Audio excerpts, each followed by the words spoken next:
The third pillar is going to be in a reliability focused. So what is that reliability focused and what this reliability focuses on? The reliability pillar focuses on workloads performing their intended functions and how to recover quickly from failure to meet demands.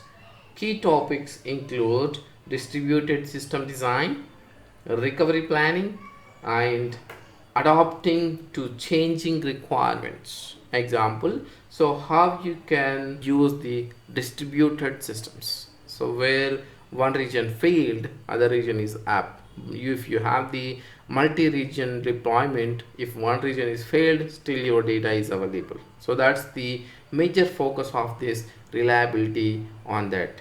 So what this pillars main focus components here? So the focus components is that foundation. So foundations are reliability, including identifying their critical workloads and establishing appropriate service level agreements like SLAs and availability targets. So what is your data availability target? Example, say 99.9%. So there is a 1% of failure might be you're expecting some hardware failure or some internet bandwidth failure or something like that. That's why you're not committing 100%. You're committing to 99.9% SLAs, the service availability agreement, right? So the next one is failure management. Effective failure management mechanisms including fault tolerance, redundancy, and automated remediation to minimize the impact of system failure. Max to max,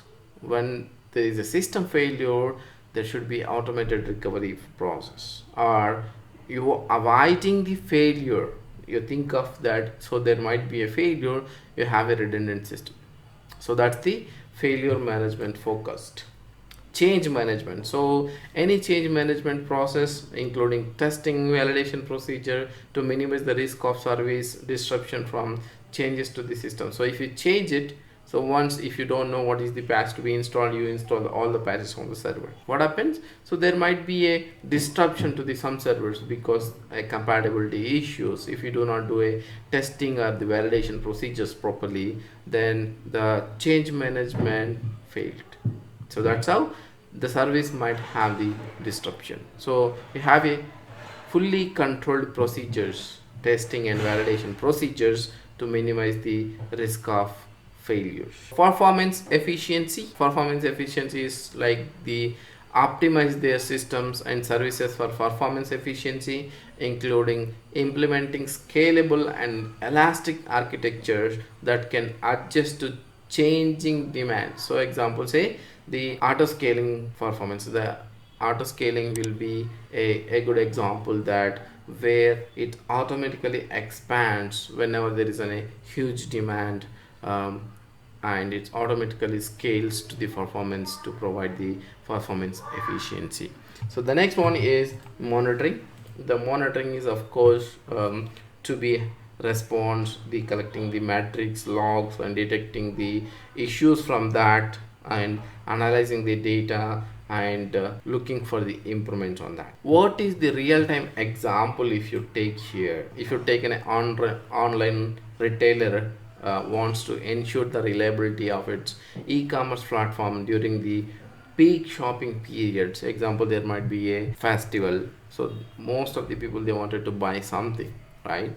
For the festival there are the huge discounts in e-commerce platform, so that is in a peak hour for that.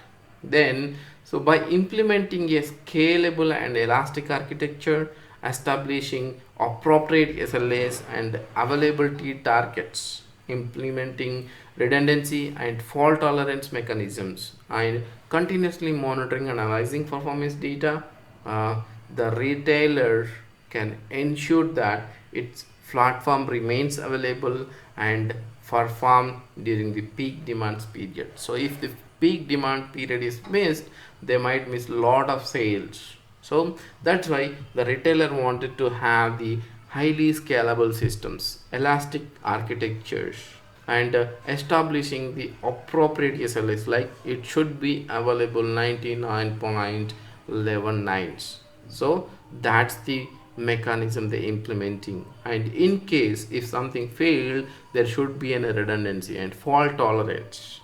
So that's the main focus of this pillar